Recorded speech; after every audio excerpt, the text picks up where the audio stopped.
All right, I'm just going to fly through, say names, and then from there we're going to start. Just I want to be able to get as much time as possible from the conference. We've got Letitia, Brendan, Adele, Tulani, and Karen joining me here on the stage. And I think the first place to start, which it almost sounds like an easy question, but also is a little bit of a challenging question, is what's been a highlight for you over the last 3 days that you just feel like, sure, that really stood out for me. That's something I've circled over and over and over again just to be able to reflect on. Tulani, maybe I'll bring it to you because you've got the mic. It's the only reason I'm choosing you. It makes it so much easier for me. What's been a highlight for you this weekend? Even if you say it's the curry, it's good. I dare just sabotage all this.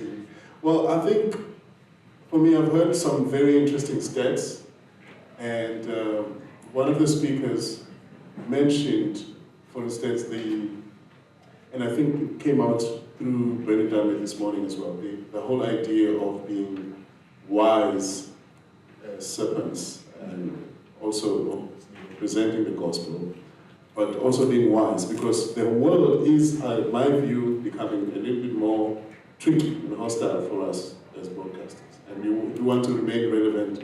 We need to be able to navigate that space. And I think this conference spoke to that. And so adjusting ourselves and realigning the way, repackaging the message. It's still the same message as it was presented by others, but packaging it in such a way that we can navigate. We won't, be taken apart. I think that's definitely not our Father's plan. Our Father's plan that we come together, that we learn from each other, and that we all grow stronger together. So that's been the biggest. There's so many learnings that we stand together. That is actually so good. There is so much power in being able to get together. Ephesians 5:9 says, "Awake, you who sleep, arise from the dead, and Christ will give you light." Shine. When we all walked in here on Tuesday morning, we had a very specific idea of what that looks like. And I think now as we're walking out on Thursday afternoon, that word is almost shaking something in us. And I want to maybe bring it to you, Letitia, looking back at the conference, what does it mean to you to shine the light as the theme of this conference? Oh, first of all, I want to say hello. Hello, everybody. Shine. It's like I have to say, I already shine, that I know, but taking it back into the conference is that we need to be more out there. We do shine, like I told the guys in our little group, CCFM is situated almost like on a hill. And through our airwaves, we shine. We do. And we have learned such a lot. I don't know if ek is baie Afrikaans. Let me first start there. I'm very, very Afrikaans, so you must not translate. Will you, please? You can. So as ek sê, ek gaan terug in, wat ek van die conference afvat met we have to shine is that we have to reflect on what we got here, and if I say shine, whatever we're going to go and do on the airwaves, it must be bright, very bright, a bright light to the lost, that they can know if they in the dark that CCFM is there. Ek weet vir die help nie, maar dis wat ek sê. Amen? Love it. Not much translation needed to be done there. Love it. I hope that helps, but that's all I have to say. I think that's what you said. Adele, maybe let me bring it to you. What does shine mean to you now in light of the conference? So, shine for me, from before we came here, I was so excited about the theme. Because I really felt like God put this on our hearts to show us what the doing word I felt. So when you shine a light, it's like attached to doing. It's something that we do. It's an action.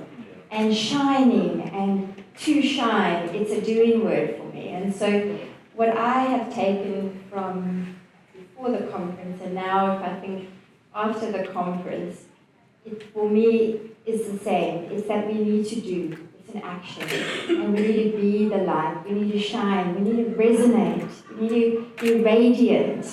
And so that for me is so valuable. But one thing I'd like to add on to that I have also taken, is shine in excellence in what we do.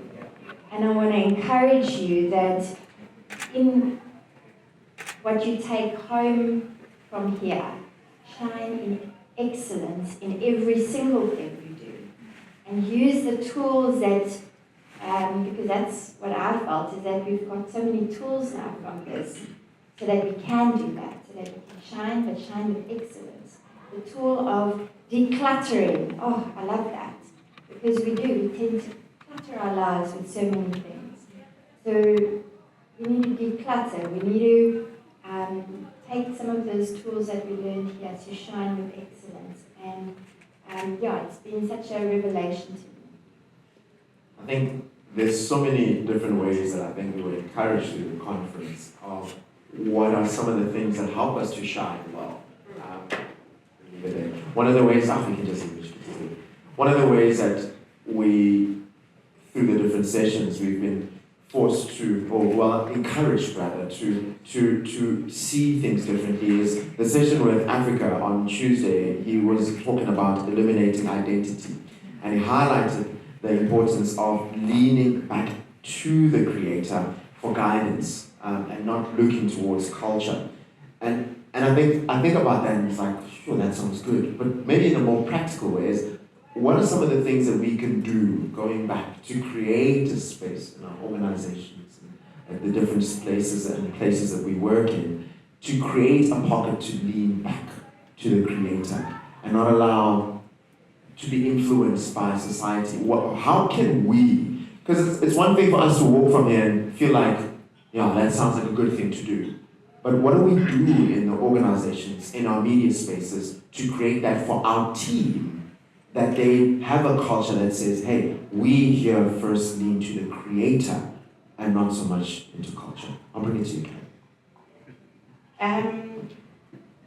Look, if we're looking specifically at Africa's presentation, then I think what really stood out for me in terms of the culture of the world at the moment and how we are, is that we need to be more intentional and less afraid maybe even of having those conversations in the first place. And maybe just equipping those that are in more to have those conversations. I think whereas Christians have been so afraid to talk about these things, it's almost like we're walking on eggshells around everything else. And, something that stood out, somebody mentioned something about political correctness versus, what the word says. And just really being bold enough to have the conversations that need to be had, because everybody else is talking about it. Those conversations we need to have with our children. Somebody said to me once that if you don't show your children who Jesus is, somebody's going to show them who he's not. And I think that applies to all of our listeners. So they're getting fed so much, nobody else is walking on eggshells. Everybody else is screaming the truth from the top of their lungs. And we should be doing the same thing without fear. And I think this conference, in all different aspects, has really challenged us. It's been the most challenging one in terms of what the speakers have brought forward that I've been to yet. And I said to Bernie yesterday, between his training with us last week in East London and everything I've heard here over the last few days, I'm going back to East London with about a year's worth of work. So thank you. But and that's what we need to do. We need to be putting in the work intentionally. I think there's a lot of us that's already trying to get our pens quickly to write that down. You have to say it again before the mic passes about if you don't teach your child. Yeah, so it's if you don't teach your children who Jesus is, somebody's going to teach him who he's not. Sure. That is so powerful. That is so powerful. I think what you're saying is so true, it really forces us to, in a moment, pause and look into what we're doing and how effective it is, what we're doing. And maybe I want to bring it into this direction. During the first session from David LaRue, he was speaking about if you want to have a great impact in your community, your region or area, it requires intimacy with God first. Yeah. And it almost sounds like, that's obvious. You're saying it in a Christian media group. Everybody understands that, but we understand just how important that is. What does this look like in our organizations? Does it look like creating moments of prayer? Does it look like creating a space? Someone recently posted on TikTok that they found out that some malls have a prayer room. It's built there for people to just go and pray. Yes, some of them are Muslim prayer rooms, but there's a prayer room. And does it look like us creating prayer rooms? Does it look like us having times of devotion? Does it look like us having an email that goes out to encourage our team to have devotions? Tonight, maybe let me bring it to you. What does that look like? To create a culture that says, we see God first, and we prioritize that before you stand behind the mic, before you put together that article, before you go and print whatever it is that you're printing, before you actually go and get into media. I think it means exactly that. I think there's an example of our office in East Africa, one of our TWR offices. Found out last week or 2 weeks ago that they're actually building a prayer room next to the studio. I was like, why is this? But apparently in East Africa it's a thing that people will even buy rooms for that. But now that this is coming up in this conference, thinking about it, this is actually something that we should focus on. Maybe you can say or encourage, as you can't push people to have a closer walk. You can't force people to have a closer walk with God. But I think management should think about how do we encourage and how do we educate our people about the importance of the fact that you can't give something that you don't have, for instance, right? So if you're not connected with God, who are you connecting your listeners with when you go there? So it could be just you finish preparing for the show, doing everything, and maybe just 10 minutes before that, it's time to be silent, it's time to reflect, it's time to, connect with God. Before you go on air, it could be, we just can be creative about it and think, what is more practical that we can actually, I've heard, I don't know who it is, that they could pray in the kitchen, because the life was so busy, by just, putting an apron over their face and then praying while doing the stuff, right? But putting in there, connecting with God and not getting caught up in everything. So we can put that in our schedule at work. A lot of us have devotional times, but I feel like the presenting team, the team that goes on air, the team that does production, all those people should dedicate time to really invite God into whatever we're doing. Brendan, you work a lot with teams, right?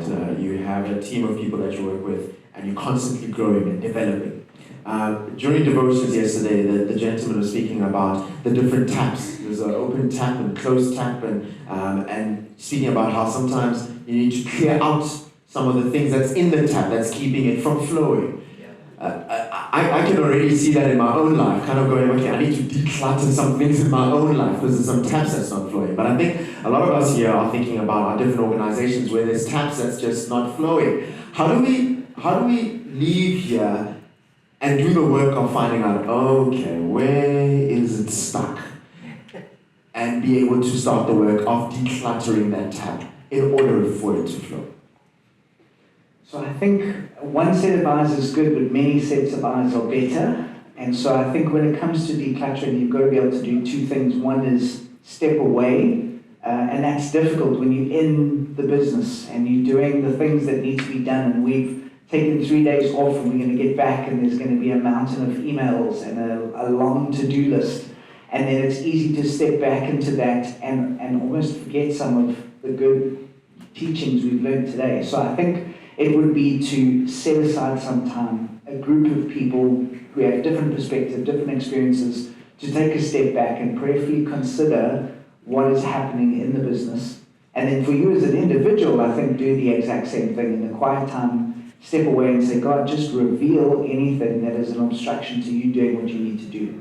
And then be purposeful about clearing that obstruction. Because there was a talk that I once heard, and it was in a big auditorium with thousands of people, and the guy speaking had gotten the sound guy to slowly adjust the sound, that there was a buzzing sound, and it got louder and louder and louder over a period of about 10 minutes while this guy was talking. And what was interesting about it is how acclimatized the audience became. And they only noticed when he pointed it out and told the sound guy to switch that buzzing sound off.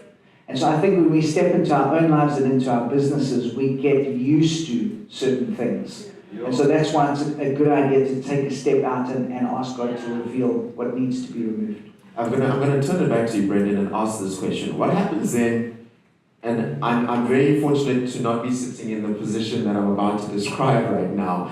What happens when the clutter and the thing that's not causing the flowing of the tap to be as what it can be is people? And I think as Christians, engaging that is sometimes difficult. Because you also not want to be that person. Yeah. Because Jesus is love. We don't talk about Jesus making the whip for 3 days. What about that space? Because I think someone might be worried about going back and understanding exactly where the blockage is. Sure, that is a tough question. So I think a lot of complication in lives and in business comes from people, because we are complicated. But the same advice I would say is being able to take a step back, assess the situation prayerfully, and if it is people, to get the same people in the room and try and get on the same page. And again, if we're an organization where it's believers, then you get together and you prayerfully consider, you share some of the interesting teachings that we've learned and some of the things that have been challenging to us. And then we say that we have to change, we have to develop. And open it up first and see if there's an opportunity. Often other people know that there's a problem. Some people know that there's a problem within them, and they might actually volunteer that information. But like I say, I've said prayer for many times. I really do believe you pray for the situation, you pray for the people, you pray for God to be with you in the room, you pray after you're out of the room, you pray, and you just trust God that He's wanting to align things perfectly. In my talk yesterday, I put up an image of a wall of different shaped stones, and we are living stones. And so we are molded, but also God has chosen us to be the unique person that we are. So like iron sharpens iron, if we're going to shave off a few rough edges, it might be painful at the time, but we're going to come together better. Oh, love that. Yes, please. I just want to add something to that. I have found as well, when you do communion, so you come to the table with your people, and you get to know them relationally, I have seen that it helps because it also gives you an understanding of where they're coming from. And when you ask God to show you if there's any way that you can get them onto the mission of the organization in a different way, that always seems to set that straight. And if it doesn't, I'm amazed how God opens the door for that person to go somewhere else, because they suddenly realize, I don't have the same vision or mission as this organization, and they feel more out of place than what they are putting across. So I think I've also seen that over the years, is if you just get to know your people, and I think it's what David said, have communion so that you can build relationship, get to know who you're working with. I think Beyond the River movie was also another highlight that showed us, if you know somebody's story, if you know, then you have more compassion and an understanding of how they work and tick. And then you can work together to the same point of goal that you have. Yeah, that is so good. That is so good. One of the big themes that I enjoyed from the conference was collaboration. There was a strong theme that came out often, and I think a lot of us hear it and you already feel like, yes, collaboration sounds like a good idea. Letitia, I want to bring it to you. What does collaboration look like in your world? If you think CCFM and you think about how it's collaborating and how well it works, what would that be like for you? Say collaboration, samenwerken. Yes. Okay. Samenwerken. Yeah. Samenwerken. It was third additional language. So, what I can say with regards to that is that we need to work together. I love, I think it was Fana, that's it, yesterday, about having this one project as a team. And for me, we are the team. All of us, we a team. We make the ACM. So if we can go back and work on that as a team, we must work on one project. We can do it via the emails. Take one out of every radio station that is here. Kom ons werk saam. And that is what I think. If we can do that, it will be so easy that when I see you guys next year, that I know that one thing we got right. We can choose whatever it might be, but come let us work together. That is what I think. Yeah. Being able to just take hands and work together. Karen, yes, please go ahead. Karen, I want to bring it to you. Collaboration. What does that mean for you? Oh, it's one of my favorite words. I think that's one of the big things that I picked up here too, and I love what Hudler said this morning where he spoke about competition, and we were so busy competing for our spot that we lost 40 million listeners in the process. And that's cold hard facts right there. And I love a good quote, so I'm going to give you another one that says that people at the bottom are competing while the people at the top are collaborating. As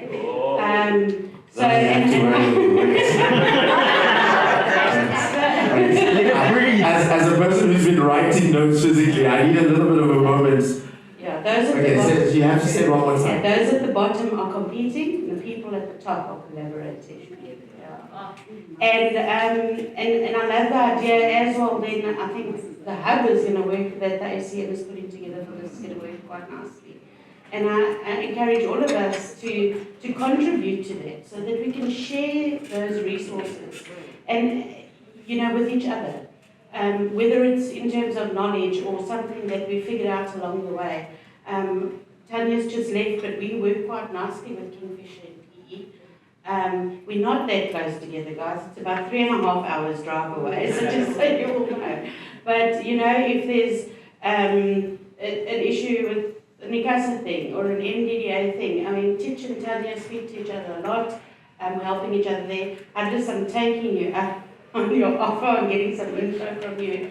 Workshopping together, just really brainstorming together on because we all have the same mission at the end of the day. And that's the important thing to remember, that we're all kind of going in the same direction, despite the fact that we're doing it in different ways and different forms. But maybe I want to bring it to you, Tulane, and ask you, in what ways has collaboration helped you and TWR? Maybe you look back and say, I got a call from such and such a person, and man, what a good time it was to know that they could come in and collaborate with them or help us get that project across the line. When does collaboration work well for TWR?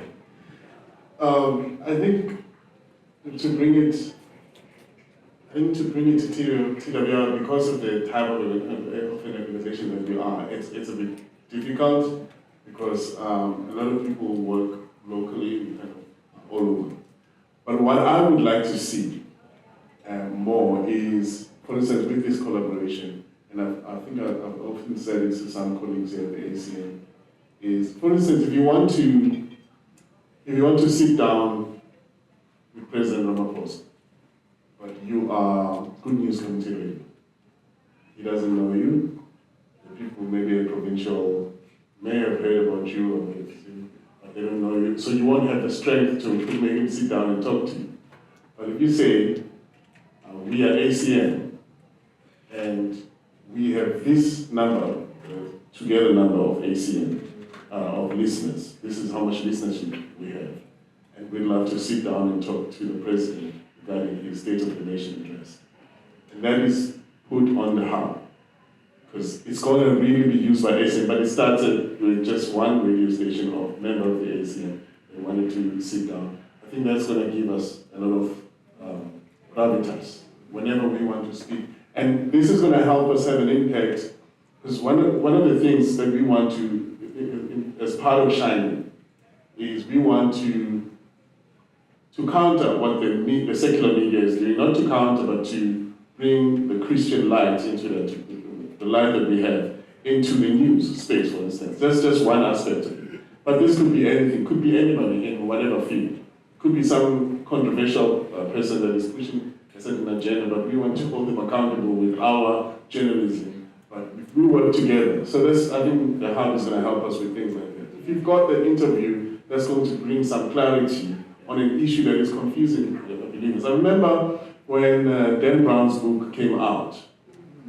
What is it? Oh, it's, It was the Da Vinci Code.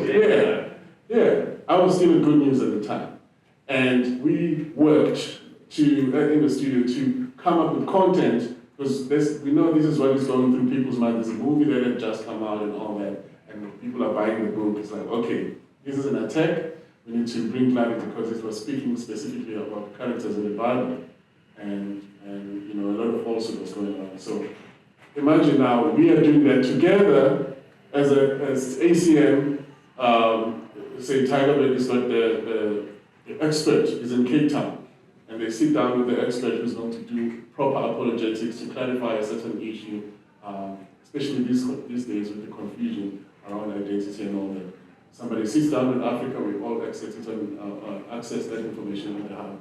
That's what collaboration I see. It gives us this gravitas that we need, that people trust the brand ACM, and people trust Christian radio to bring real stories, real news, and to deal with reality, as one of the speakers mentioned. I love what you're saying over there, because it removes an isolation of the different entities, and the ACM is not just the 3 days conference, but that it's constantly together, even in the different things that you may be doing and whatever way you churn out media. And I want to maybe turn it a little bit. When I think about collaboration, I'm almost feeling like, back in school when they were choosing the team, someone spoke about the last kid was chosen in the team. I think it was Bafana yesterday. If you're the one choosing, you're kind of choosing thinking, I think I only want to add Jonathan, maybe I'll add Titch, because Titch he's strong, and we're going to do some rope pulling. Let me see. You look who you want to collaborate with based on what they've got, right? I would want to work with Brendan, because I'm like, no man, that East Coast looks fun, man. I think I need that. But also I need a little bit of Harvard's, and structure happening there, so that's great. We always look to what they'll be able to bring in, but not always do we think about collaboration in terms of what we're able to put on the table. Why is collaboration important? Or maybe let's spin it, and your thoughts on collaboration in context of, hey, what do I have that I can be able to collaborate with somebody else who doesn't have what I have? Sure. Yeah, that's a good one. Because I think people see things like, what can I get out of this? And that is one thing, myself, outside of my organization, I do like to look at what can I bring, even to church, my congregation. God convicted me when going to church, because I was like, yeah, Pastor, you give that great a message. And God convicted me and said, it's not about what you're going to get here. What are you going to give? How are you going to serve? And you're not coming to church to just receive the whole time. You need to come to give something. And so I had to really look internally at myself. And so I have a mentality of what can I give, and I think that has fed a little bit into Impact Radio. And so we often go into things going, what can we give, not just what can we get out of it. I think it is important, otherwise you'll be sapped dry if it's like you just give and give and give. So there is times where obviously the collaboration will be a plus for both, but there are times that you'll collaborate on something where you give in training, or you give in time, or you just give in expertise. And so I think you have to be discerning in the moments, but never be afraid to team up with somebody, to collaborate. Never always hear what they have to say, what they have to ask. There was a lady yesterday in our group who said some people don't even allow her to speak and to say to come in just to say what she wants to propose. And I know we're busy, but sometimes it's just to hear somebody out. And a lot of times you give up an opportunity just to hear somebody out. It's not necessarily that you have to go into the collaboration, but immediately you go, I need to link you and you, because that would be amazing. So sometimes it's not necessarily that you have to go and do the whole collaboration or get involved, but you can link two organizations and I've seen it happen, and it's been beautiful to see that linking and that them going forward and creating something amazing. For me, if we stand on our own, we have one idea. If we get together, we can have 3, 4, 5 ideas and creative ideas. And that's so much more powerful. We have recently, if I can just bring in a quick example, we have recently partnered with Grit FM on a campaign. We're in the same community with both radio stations, but we said, okay, let's team up on this and pitch this idea. And we did, and we got the work, and we're rolling out a big campaign together in collaboration. And it's so wonderful to see that, and I think we need to do more of that as Christian media. And like Karen was saying, it doesn't have to be just in your community. It can be just because here in Cape Town and I'm in Pretoria doesn't mean we can't work together. It actually means that we should work together even more. And I love that. We can pitch ourselves as a combined audience. And I love that. We should do that. Let's do more of that. Let's go to this group and say, you know, this is the combined audience that you can speak to. Spend your marketing budget here. Now, I'm just talking on a sales space, but why not? Other media groups are doing it. Why can't we? And keep the money in the kingdom. And I just feel we need to do more of that. I want to just double click into it, especially from a sales perspective, Brendan, saying that, and then Tulani, I'm going to come to you. I could see you wanting to jump in at an opportune time. Brendan, maybe just double click into that, especially because she speaks about it from a sales perspective, the idea of collaboration. And I think I'm leaning again more towards collaborating, knowing that you are able to add to, not so much looking into, I'll be able to get this from that person. So I think collaboration, when it comes to multiple companies, comes with an understanding that we're here for the same purpose. And so I speak from, I'm a Christian in media, not, I work for a secular radio station, but so there's different levels of collaboration. I've had so many amazing conversations with so many people, and for me collaboration is follow through. It's not just that original conversation. It's to pick up what Letitia said, is working on projects together. And so that's the initial part of collaboration. And then after that, it's about sharing ideas. It's how can we work together, because God has given us different paths that we've walked, different experiences that we can add to the mix, but then we can come together and use those ideas for the one purpose. Nothing new. I just remember examples of how we've been. Yes, yes. Yeah. So Rainbow FM is currently going to start airing, for instance, a program that is produced by TWR, and that's going to deal with youth issues. And Good News Community Radio has been running a couple of programs that TWR produces because we provide content. But at the same time, we also have made people available to train. If we have an expert in, say, on air, that we've made people available to train some of the radio stations that had a need there. And so whatever we have, whatever our strengths are, let us share it with those who lack in that area, and those who have, vice versa, they can give to us what they have. Let's just help one another. Somebody may be limping, but you have a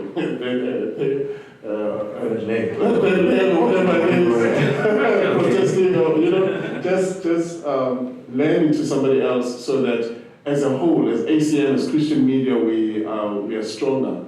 I don't want to use that phrase, stronger together, but we are stronger together. Yeah. Why not? The box editor, so we can one of the things that also stood out for me, I think what you're saying about collaboration is so true. I was telling Adele yesterday that I think we're able to shine in our individual capacities, but it's when we come together that it has a greater impact. I'm sort of imagining if I was to switch on the flashlight on my phone on my own in a dark room, it will make a difference. And we've all been in that situation. But fortunately, we haven't been in it for the last 3.5, almost 4 months. Amen. Hallelujah. But it has a greater impact if we all together switch them on. Then it almost feels like the lights are on. Your neighbors are probably wondering, why do they have power but they don't have only a generator? But I think it just speaks so much about being able to come together in the process of shining the light. And I think my hope, even with what you're saying, is that we all are able to now go back and look into what ways can I work with people around me to enable me in the space that God has given me to reach the target that God has placed for me, and not feel alone. And I love what you said tonight, speaking about how also looking for opportunities of how can I readily available to collaborate with somebody else to help them get their match on, using my matchstick that's already on fire, just so that they can be able to shine a light where they are. But speaking of collaboration, my father said something interesting yesterday. He was speaking about the gospel does not need to change, but the way we deliver it has to change. And I maybe want to bring it to you, Karen. What's been a way that you've been able to share the gospel in a way that's different from, and the only example I have, it is no way to bring any weird light to what is, it's the standard preaching the word, of just reading in the beginning. What's a way that you've delivered it differently? Content producers, or people that put together content? Listen carefully. I've put this question just for you, and then you can add it into your library and arsenal of things that you can do. Sure. You know what, we coming from the Eastern Cape, I think sometimes we catch on a little bit later than the rest of the...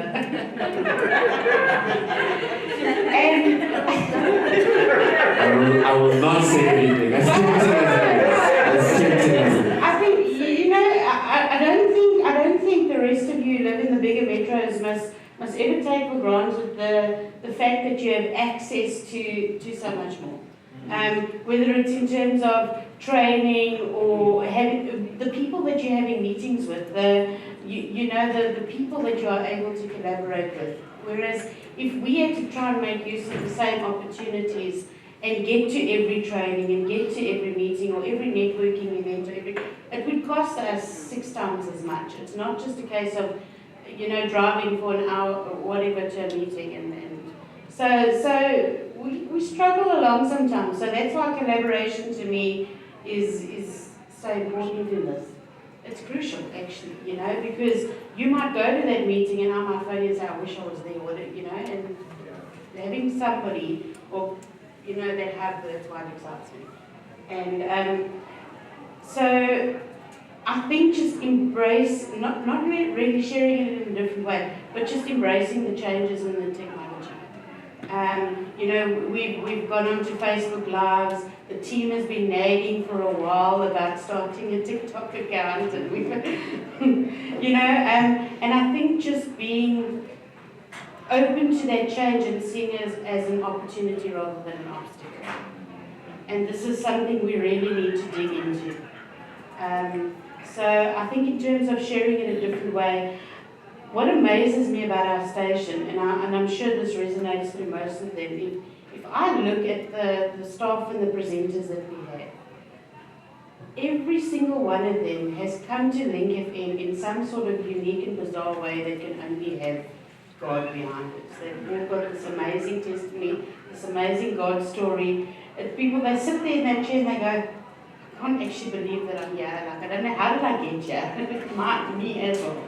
And I think just being able to use those unique stories that everybody has and translate that into something that you can share with the listeners is special for us. That's good. Yeah. That's very good. That's the power of the story. I think we actually spoke about this yesterday, Yeah. Being able to leverage off of the story as well. I maybe want to turn it this way, and my intention is really just to showcase how we're able to keep the message the same, and not change the message, but change the method and its delivery. About ways that you use to get the message out and deliver differently. I will share some examples on my side. If any takers, please put your hand, we'll maybe take 1 or 2. One of the things that I remember when I tried this on air, it was actually pretty fun. It was something I called Guess the Character.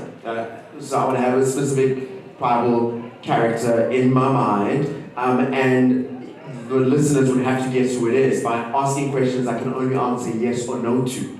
So the limit to the amount of questions. And over time, eventually it's like, okay, is this person in the Old Testament? Yes. Oh, New Testament? Yes, it's the New Testament. Is it a king? I mean, now we started to see some things. Okay, if you're thinking a king, I don't think the New Testament is the strongest place for you to try and narrow it down. If I said Old Testament. And over time, eventually, people started to realize, oh, that's the thing about that person. Or, oh, that's the key things I could learn about Lydia. Or, I didn't even know there's a person called Lydia in the Bible. The message stays the same. The delivery of it is slightly different because now a person is likely to remember the classic old, again I'm focusing on radio because that's my background, classic old Bible trivia. I think that's something that's existed longer than the ACM and ABC, ACB. It's been around, you know, because I think there's such a power in being able to just for a moment think, true or false, did this happen? You're like, no, it's true. No, wait, no, I don't know. And you get the answer and you realize, oh goodness, I've just had the scripture remembered completely wrong.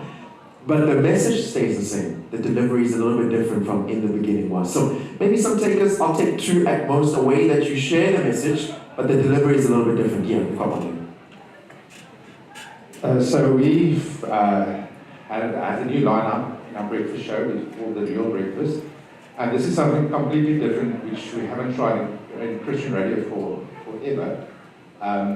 But we call it a power song.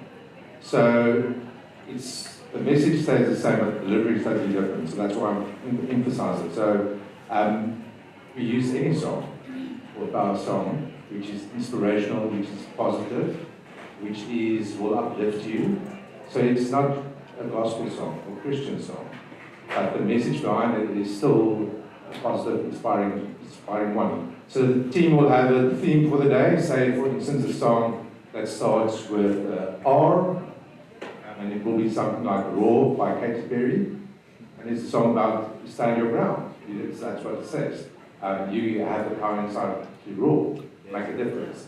And they will motivate why they chose that song, play the hook of that song, and then the listeners will vote which one they want to listen to. And at the end of it, just start down to, you can type to a Bible verse if you want to. It's not necessary for them to do that. If they want to, they can. But just be inspirational in a fun way. In the morning when you're in the car and you want to sing along. Because we've heard how many Christians listen to secular radio, but it's a good, positive song. So we, of course, monitor the songs which we will play there. That's just one example of what we're trying to do to make it interesting. Just to add on your Bible trivia. So what we've done, instead of doing a Bible trivia, we said there's so many random things about the Bible you don't know. So we call it a random fact of the day. And then we will tell you, did you know that, for instance, now my memory won't serve me well, where does the name Bible comes from? And we just say, it comes from the Greek of this, and it's quick in, quick out, nice fact to know, something you can go back home and tell you, did you know where the Bible comes from? Yeah. So it's just a new take on old ways of doing things, but doing a new take on it. And it works quite powerfully. But we've learned, of course, with my dad said, you've got emails of people complaining about their bell playing. So some songs, of course, you shouldn't try to do. And then you get lots of emails. This is very, very disappointed in the station. But yeah, you monitor that as well. I just want to say, I was listening to, I saw you had a new drive show on Tyburg. And so that first week I was just interested to hear how it went. And so I was tuned in and I was listening. And I just wanted to say, I love the way you change things up, because that first week was running up to Mother's Day. And you had your listeners send in a song for their mother, and like the lyrics of the song, I think it was something like that.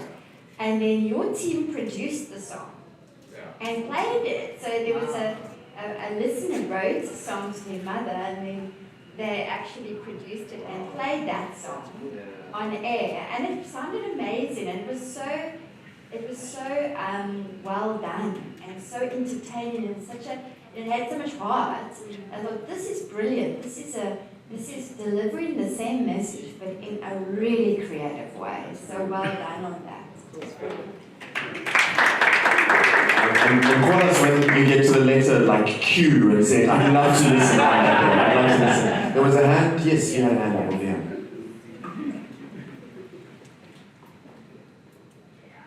Thank you so much. I obviously come from a different field, not radio, but with the Christian Women Business Network, we have what we call the Thursday Tea Date. And it came to mind during COVID because my question was, God called me for the women in business. Now that we're not in business, we're not at the office, what is my role? Because my mission does not change because of the circumstances. And the Thursday Tea Day came to mind where we come online and the first question is, what is the condition of your heart? And we've been doing that since 2019. To connect it to your question, what has happened, what happens is that we come with the question, what is the condition of your heart? But it ends up being a gossip session about God. Because then they talk about what God has done for me lately. And then somebody will attach a scripture to that act of giving or blessing that God has done for that person. And it's been in my heart to, how do we take this outside of CWBN? Because they don't come saying we're going to have a Bible study or talk about God, but just experiencing life and somebody speaking God into that experience. I don't know how US radio can bring it in, but I think it's a brilliant way of not intimidating people about scripture. To talk to your collaboration part. Yes, please. Our motto, CWBN, ask not what the network can do for you, but what you can do for the network. So if we all give, we all receive and we all grow, and nobody feels smaller than the other. Oh, that is so good. Gee whiz. Thank you so much. I can imagine if we were to do the same thing towards the ACM, not so much what can the ACM do for me, but what is it that I can bring towards the ACM. I'll take that one, John, please. Thank you. So this is not about CCFM.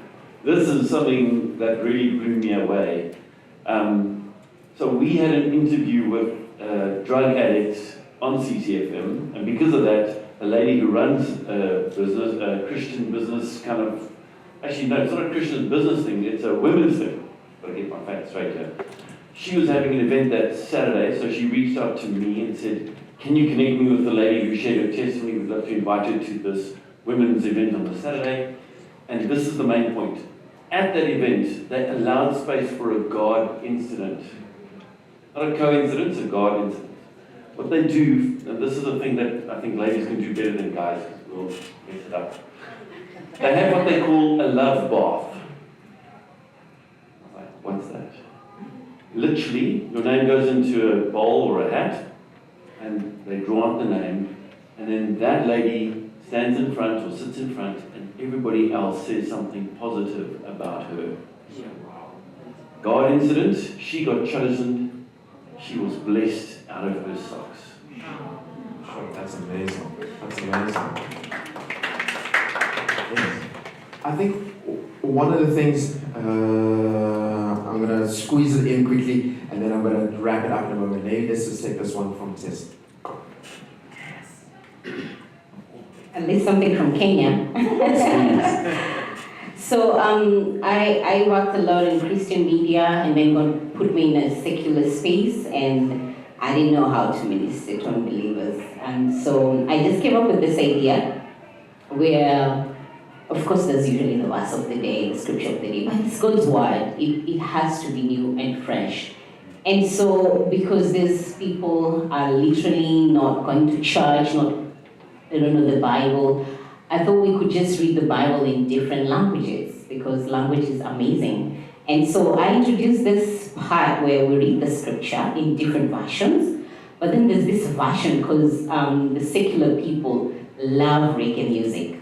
And so we read the Bible in Jamaican, and we have the guest who's in the studio, if it's an artist, if it's a pastor, I'm gonna put them on the spot, and I'll be like, before you can talk to us, tell us a little bit about yourself, could you read a verse for the day in Jamaican? I want to give someone to try. It's not that difficult. I'll give it a shot. Yes. So this is of course the famous John 3:16, and so this is what we'll do. in studio. I'll be like, I'm hanging out with Kgosi, and yeah, before we can get to know our verse for the day, would you read it for us? In Jamaican. Yes. So read from John, how it So this goes, one. John, yes. John 3:16. How you see God loved the world so much that him give up him one the girl white bikini. So anybody which was in him now go dead, but I go live forever. That's the idea, and it's really, really fun, and we really have a good time. Oh, awesome. Thank you so much. Thanks. That was so cool. I'll add that to the languages I can speak. But I think from this moment that we've taken, we realize how amazing and simple it is to keep the message the same, but change the delivery. How to say something so powerful now? It says, we want to create platforms that don't just entertain Christians, but is well enough that those that don't believe are likely to listen to. And they have these moments of being able to find gems where they walk away and having the message, whether it being the scripture or the message being the heart of God, being celebrated, being loved on, being given a space to be able to just get things off your chest in a space where people are saying, hey, we're with you, we love you, or having a song that you sing in traffic that is able to connect to something that still shows the characteristic of God. We're running out of time, and one question I'd love to ask, I think we all usually leave conferences feeling like, sure, God, I'm ready to summit this mountain that awaits when I go back. But also many times you leave a conference and you feel like, man, I can't wait for the next one so that, ... And it's a little bit on the spot. As we look towards the ACM conference in 2025, what is your hope, either for what will be in the conference or where we will be when we get to that conference, looking back at the last few days? Okay, so first of all, where you'll be at the next conference is in East London.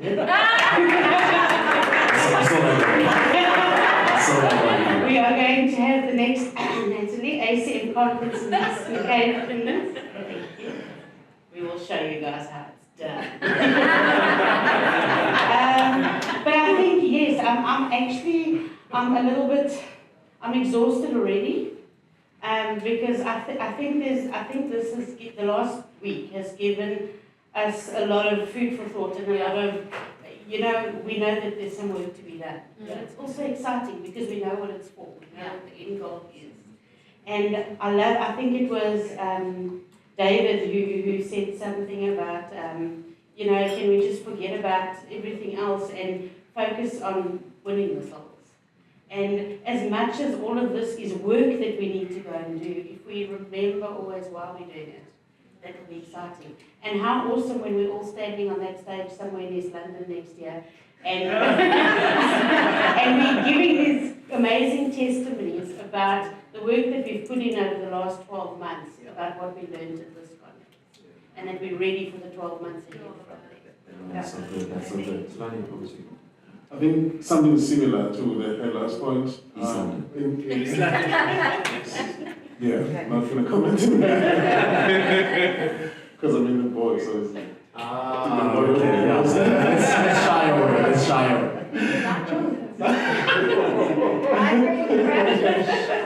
I think if we can, at the next conference, do a SWOT analysis on all the collaborative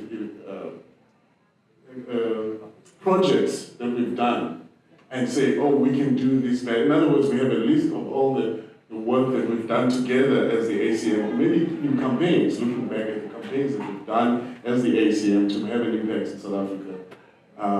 In other words, we've put some wheels on what we've discussed here. And when we look back and say, hey, we can do this and this and this better in terms of how we worked together, I think that should be a big thing. That's good, that's good. Yeah. I think I would just like to see us shining Jesus' love with excellence. Amen. And I've realized, as much as it's been a lot to take in, it's what we do every day. Sitting at the feet of Jesus and doing the basic godly principles that we need to do daily, day in and day out in our organizations is going to get us there. And we don't have to be overwhelmed, but we just have to listen to God's voice and be obedient when He says go. Be obedient. So good. Reminds me of David's illustration of the bed and the table. Just being able to just pause and rest from there. Brilliant. Very good. I think pick up with what you said about follow through. So I think what we do leaving from here, that collaboration that we all spoke about, let's put it into action. And then at the next conference, let's give success and failure stories of we tried this, it didn't work, but what we learned from it was that. And then some success stories where these 3 radio stations worked together and achieved so much. So I think it's that. There were 2 things. Hold on, my brain is failing me. As you said, East London, I did think the sun rises in the east, so maybe that's something. Yeah, the other thing will come back to me, so if I remember, I'll let you know. Definitely so. I think what I would love to see next year is that there's more time to tell our stories in how we work together. Make time to tell the stories, and also I have a request for next year. Sure. Apart from Miss London, is maybe have the date earlier. The date, yeah, like earlier there, because we, announce the date earlier, yeah, that is what I want to say, announce the date earlier, because from a financial side and working with a budget, it's good to have it like, if we can have, I would say that Jonathan, yeah, like we have it for the next year, then we can plan our new year. I think then we'll be able to maybe have more colleagues with us, because yes, this is a lot, and I'm very, very tired, but it's lekker. So yeah, thank you. Awesome. So I remembered what it was, and Letitia reminded me, my brain, yes, is grow. And so Dave and Natalie, for many years, have tried to get me to come to conference, and I've just been so busy. It's been really hard to take time off. And I came once when I was in KZN previously, and I spent the day. The first time I've spent a full 3 days, and it's been absolutely amazing. And so my grow is not only us as individuals, but for us to grow ACM. And so that more colleagues can come, more Christian media can join, and more Christians in media. I'm sitting there earlier writing down a list of Christians that I know that are in media. One of our presenters, a friend of mine who owns a studio, they need to be here. And the more of us that there are, the more knowledge can be shared, the more we can grow, and then shine, almost like maybe when we're in East London, the next topic could be ignite. And so that the fire catches and spreads. Oh, lovely. Can we put our hands together for our panel? As we wrap up this discussion, and I'm going to hand over to Natalie now, Graham said something at the start of the conference in the very first session, saying that we will leave here not just better equipped to shine, but rather better equipped to shine brightly. And I hope that you all leave with that same sentiment to be able to shine brightly. So let's put our hands together for them one last time.